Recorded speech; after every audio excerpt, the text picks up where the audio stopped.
Hey guys, how are you? Welcome back.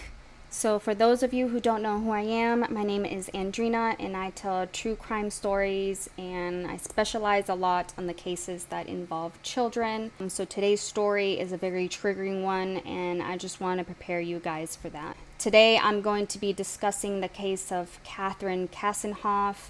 I don't know if you guys have seen it, but it's been all over the news and I saw it on TikTok, and this is a story I believe that needs to be told as much as possible, especially when you have a husband like the one that she had. I have numerous videos that I'm going to be posting on here, and I'm going to try to post as much information as I can. So let's get right to the story, and this is the unfortunate story of Catherine Kassenoff. Warning, viewer discretion is advised. So this is Catherine, and this is her with her 3 daughters, and she was going through a very brutal custody divorce with her husband Alan Kassenoff, and it resulted in with her unfortunately taking her own life. I'm gonna go ahead and play some of the videos that she recorded of how her husband would abuse her and her children verbally or emotionally. But let me go ahead and play some of that for you, and then we'll get to the background of everything. Where is that spoiled kid? She's not going with you. Open the gun. Shut up, Allie! Get over there, Allie! No! It's not any of your business! Get over there! Allie, let me in! Get out, Charlie. Go, Charlie and JoJo. What is wrong with you? You're not involved in this! I don't care. She's my sister! Oh my God, you're so mentally deranged with people. Allie, can we jump on your bed? That's my shirt. Yeah, I know. Allie, can we jump on your bed? Yeah. Yes. Yeah. Can I play violin? No, don't. You know what? I'm gonna play this game. I'm calling Allianz Francaise and saying you're not listening, and that's why you're not going. Really? I will call and I will make sure they know the truth. Now, I have I'm videos, gonna annoy him. and I'll send it to them. Charlie, I'm sorry. Okay? I'm sorry I yelled at you. Stay! I'm sorry. Charlie, listen. Charlie, he's offering you an apology. You Charlie, guys mind your own business? She's our sister! Stop it! She's our sister! Allie, can I keep this? So silly. Next time you have a problem with your cabinet, your bookcase, speak to someone else. it's not about loyalty. It's Next time about you want to move your bed, speak to Oh. someone else. I don't care!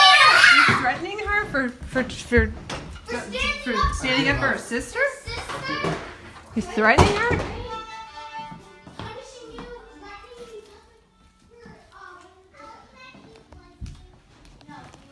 Why don't you call her in here? Get out of the room. Give me my phone. Enough of your goddamn.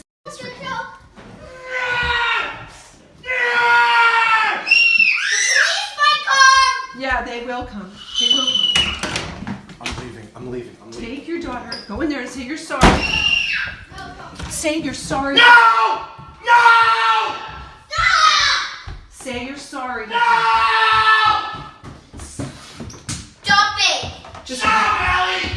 do not talk to Allie like that. He left. That was just a couple of clips. I have a lot more like this, but let's get to the background of who Catherine is. So Catherine was battling breast cancer, and by the 3rd time, unfortunately, she got that terminally ill diagnosis that she wasn't going to be able to continue to fight the cancer. While this was going on, she was obviously married to Alan and just getting all the abuse from him, completely wiping her of her funds, kicking her out of her home, leaving her without her children. And at the end of the day, it took a toll on Catherine, and she just didn't want to fight anymore and didn't want to continue with her life. And this is a letter that this was the last post that she ever made, and the day that she ended up taking her life, which was May 27th of 2023. Dear friends, families, and supporters, it is with profound heartbreak that I hope none of you ever experience, and I'm writing my last post ever. Today, I will be ending my own life. I will be doing it in a dignified and idyllic setting in Europe. There are simply no other options left. In the last 4 years of my life, I've woken up every day to a nightmare like no other. I can no longer endure the abuse and terror of Catherine Kassenoff, who has spent the last 4 years mercilessly trying to incarcerate me on false charges, as recent as March 2023. I have also endured the emotional devastation of being without my children for so long, homelessness from Alan's repeated ex parte, evictions of me from the homes that I've owned, rented, deprivation of property, obliteration of my life savings, the loss of my 2 dogs, the loss of my career and reputation, and the concomitant humiliation and ostracism from all this. Perhaps if I've had the physical endurance to keep going, I would, but with a new terminal health issue that will soon be so severely limiting my physical strength as well, and with no protection from our courts, I cannot keep running from Alan. I was recently diagnosed with a virulent and life-ending cancer after having had breast cancer twice in my life already. I cannot go through debilitating chemo, surgeries, and radiation again, this time with a dire prognosis, with Alan fighting me until he dies, and no court intervention whatsoever. Those were his exact words to me in an email he sent on March 19, 2023. So please understand why I did not share this news widely. If Alan had known about my health issues, he surely would have tried that much harder to end my existence. As many of you know, on January 26, 2022, I was falsely arrested on serial reports made by Catherine Kassenoff in October 2021, December 2021, and then on January 25, 2022. After I had proclaimed my innocence and fought these allegations, I won. On March 16, 2022, all his bogus charges were dropped and his bogus ex parte orders of protections were vacated. His claims for contempt seeking my incarceration were also dismissed with prejudice. But history has shown that Alan will never stop until I'm gone. As recently as March 18, 2023, Alan again tried to have me arrested. On that day, while I was watching a 9-year-old daughter skate, he got off the ice and came at me. I told him to get away from me 4 times, and he wouldn't. He taunted me instead, and they reported me to police, claiming falsely that I had a restraining order, and when he didn't, and when I had every right to see my daughter skate, I captured his confrontation on video, which I am posting in a Dropbox, along with a 911 call and the police report in which he falsely told police that I was capable of killing him or my own children. Based on the false 911 call he initiated, police officers came to the rink. Alan stood in the background with our daughter, laughing and pointing at me while I was being questioned, waiting for her to see if I would be taken away in cuffs. Seeing the photo, fortunately, I was arrested. The police realized he was lying, and this is how I've been living for years, like a hunted animal, worried about when Alan will make the next false report. He sees all this game, and the courts have not stopped him. They are too, even scared of him, or maybe they just don't care. For a long time, I believed I could make my children's lives better by fighting to stay in them, even if it was just for those moments at a time. As time went on, and the in-betweens of those moments became interminable and unbearable. I would long for the girls and try to think of all the things that they might need, even though I was held at such a distance that I even didn't know what those things might be. I imagined who their friends were, where they went, who they spent time with, what their dreams were. I had nothing more than my own imagination to work on for the past 3 years. I was excised from being their mom.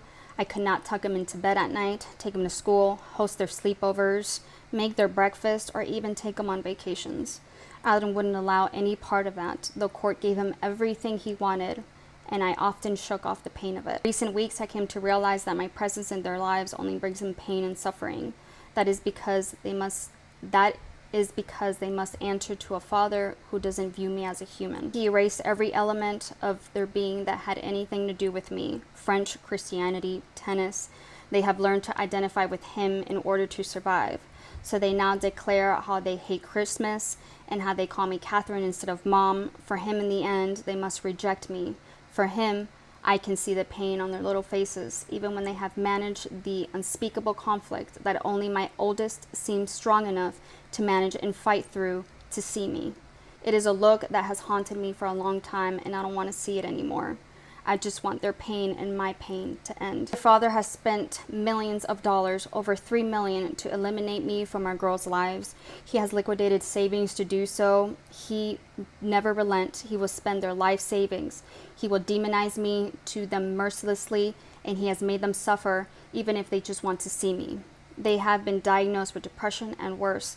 As long as I'm alive, I want to see them. They will be damaged over and over again with every attempt I make. What is the point of this? The last thing I want to do is make my own children suffer. Even in death, Catherine Kassenoff will never stop. After I am gone, he will falsely tell everyone that I'm mentally ill and that I'm a criminal and a liar. But I am none of those things, and have proven it. I don't have a criminal past. I am a former federal prosecutor and special counsel to the governor of New York. I have showed the undeniable abuse that he has perpetrated on numerous videos, showing I did not lie about that. I have the testimony reports of various doctors to prove my mental health. She has dropped numerous links in her Dropbox. Guys, so I have to pause right there. So she has left a Dropbox that was linked in her Facebook. I was getting a lot of information on there. She has left a trail on Facebook of everything that has been going on, court documents between them. And as I was going through them earlier today, they were working just fine, and then all of a sudden I just got kicked out. I couldn't see them anymore, but I do have another link in where somebody else managed to save them to their Google Drive, and I've been able to get a lot of information like that hasn't been posted. So I would try to link that down in the video. Also, if you're watching this on YouTube, I will also post it on there. Okay guys, so here we have some important people. On the top right corner, that is Carol. She was the court appointed attorney for the children and billed at least $270,000 to work for the best interests of the children. She recommended that the courts remove the mother from the children's lives. Catherine sued Mose, and Judge Susan removed her from the case for misconduct, denying her more than $1,000 in billing. On the bottom left corner is Dr. Mark Abrams' neutral forensic evaluation. He was kicked off her custody evaluator panel based on Catherine's complaint. Thanks to Mr. Abram, on March 25th, 2020, he issued a custody evaluation reporting and stating that Catherine alienated the children from their father. He determined that she must not be alone with the children, and that their father, who paid Abrams $32,000 in fee plus $400 an hour to testify for him, should have sole custody of the children. Dr. Abrams felt that the children should remain in the family home with their dad, and Catherine and the children's primary caretaker all their lives should be moved out immediately. Should she ever see the children, it must be in the presence of one of his colleagues whose business is supervised visitations with alienating mothers and their children for an hourly fee that would cost more than $1,000 per week. On the bottom right, we have the lovely Judge LaBelle. He ordered Catherine on March 27, 2020, during COVID, that she must be removed from her house. No due process, no hearing, no evidence, no trial. Catherine had to leave the home she co-owned with Alan so quickly she could not pack her belongings during the COVID pandemic. Catherine was childless and homeless overnight. The children's lives were also changed dramatically, enforced by the judge, who never met the children's mother, or the children were separated, based on the report of a man who only briefly met the children. Catherine was homelessness, and the children were motherless. The father, Catherine Kassenoff, the attorney for Greenberg Traurig, whose annual earnings were said in court filings to be around $1 million per year, now had control of the children and the $2 million family home. Later, when Catherine rented an apartment in the Villages, Judge LaBelle signed a restraining order requiring her to move more than a mile away from her children. Since the village of Lakmont is 1 mile from 1 mile square, her kids lived in the family home in Lakmont. 1 mile required forced Catherine to move out of the apartment and not set foot in the village. Judge Louis LaBelle, who recused himself based on Catherine's accusations of bias, not before ruling that she could not live in the same village as her children. Guys, I'm sorry if I mispronounced his name, but his name is Constantine Gus Demopoulos, an attorney for Catherine Kassenoff. Based on the other cases, he is a defendant in the lawsuit. Demopoulos has earned between $1 to $2 million to use his alleged powerful connections with Judge LaBelle, Judge Cobra, an attorney for the children, and Carol Most, and the custody evaluator, Mark Abrams. So you see, guys, we have what it seems a very corrupt system here that is pulling for the father because he's the one that has all the connections here, and the mother doesn't have a leg to stand on. And this is what Alan's law firm had to say. Alan Kassenoff has been involved in a divorce and custody matter that has been ongoing for more than 4 years. After lengthy trials and reviewing all the facts, including some videos, none of the 4 judges who presided over these trials or the 2 court-appointed neutral forensics evaluator found him to have committed wrongdoing or abuse to his children or the contended domestic violence, and instead awarded him sole legal and physical custody of his 3 children. Nevertheless, the firm will be conducting its own investigation to determine his status with the firm. In the meantime, he will be taking a voluntary leave of absence to focus on his family. Alrighty guys, I'm not going to be able to post probably all this for TikTok, so you're just probably going to have to head over to my YouTube channel if you want to continue learning more about what happened in this case. But I will post a couple more videos on here that can hopefully fit, and then you'll just have to catch the rest on YouTube. I hate you, Catherine. I hate you. I regret every minute of my life the fact that I met you. Your children are here. Okay. Your children. They know how I feel. Was. I'm gonna leave in about 1 minute because she's. You need to take your daughter to school. I'm not taking her. She needs to get to school, and if you don't go Not to by school, I'm then. going to write a Mommy, letter. I cannot get her to school. I'm lying in bed. I'm post-surgery. There's something wrong with her where she won't get up. There's something wrong with her. Charlie, if I have to keep... She's in the I'll take room. away... My Charlie, children I'm gonna are in take the away- room I'm as gonna you take say aw- these I'm going things. to take away the next thing from you. Let me go figure out what it is. No. And I'm hiding them so no one's taking them to give them back to you. Scaring her.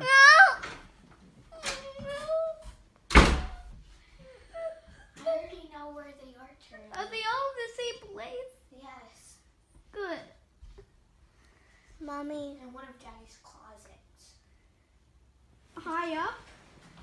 I can get it from that high. Charlie, can you please try to get out of bed? I don't want to go with I that understand. crazy guy! I am not ever going with him.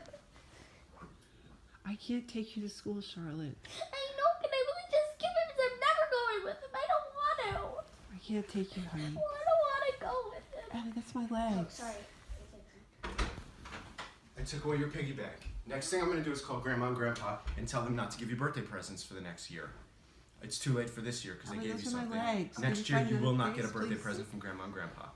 I'm going to wait in my room, and if anyone wants to get you ready for You work, need school, to be nice and take her to school. I'm not taking her. I told you that. He's mean.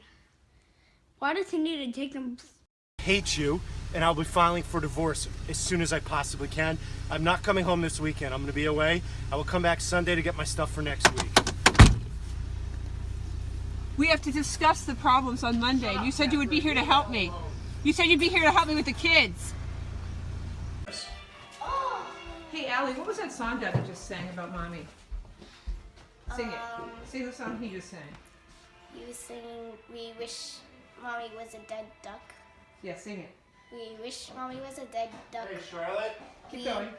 wish I never saw her. What? Crying now. Yes, you called me? What?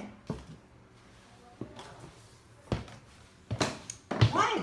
Nothing! You're gonna clean this all up today. Perfectly. If it's not perfect, I will dump it again.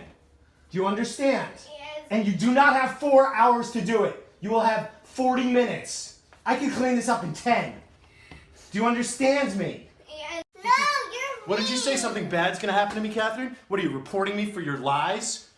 You're Guys, you know what she mean. said? She told me, this thing told me. Stop Listen to me. You know what? I'm done with you. I'm so done with you. Joey, moron. I'm taking Joey to skating. You don't know how to lace her skates. They always complain. Nobody They always complain. complains. Can you put on pants? It's disgusting. Nobody Can you put on pants? I'm not disgusting. I'm walking in my house. Are you taking Charlie to soccer? Yes or no? Yes or Can you no? please put on pants? I find it disgusting when you walk around in your underwear. Alan, this is my home, Okay, and then I'm I'll getting post this changed on as fast YouTube. as I can. I'll post it on YouTube. You'll do what? You're gonna post me on YouTube? If you think this is appropriate for... I'm not your husband. I have no relationship You're not to my you. husband? No, we're getting a Who divorce. are you? I live in a separate room as you. Every time I go in there to help JoJo change, you start flipping out. I'm changing. So I'd appreciate it if you could put on clothing. I'm not sure what the problem is. I'm standing here in my pajamas. No, you're wearing underpants. I'm not sure what the problem is. You're going to post me on YouTube? Maybe. I'm going to send this one over. I have violin practice to do with Charlotte. Okay, fat loser. What'd you call me? A fat loser. One more time. A Look at fat, old loser who I hate. Say it again. Keep going. Al, you goddamn dog's feet on the floor! Did someone tell you to take him out? Did someone tell you? Or you know better? Get up there! I'll deal with it because no one else does!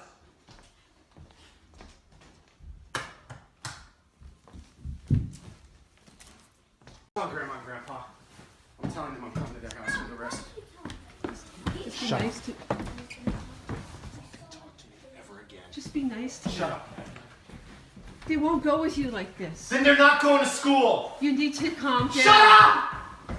You can't talk like this to them. Shut up! I can't leave them here with you. You're in.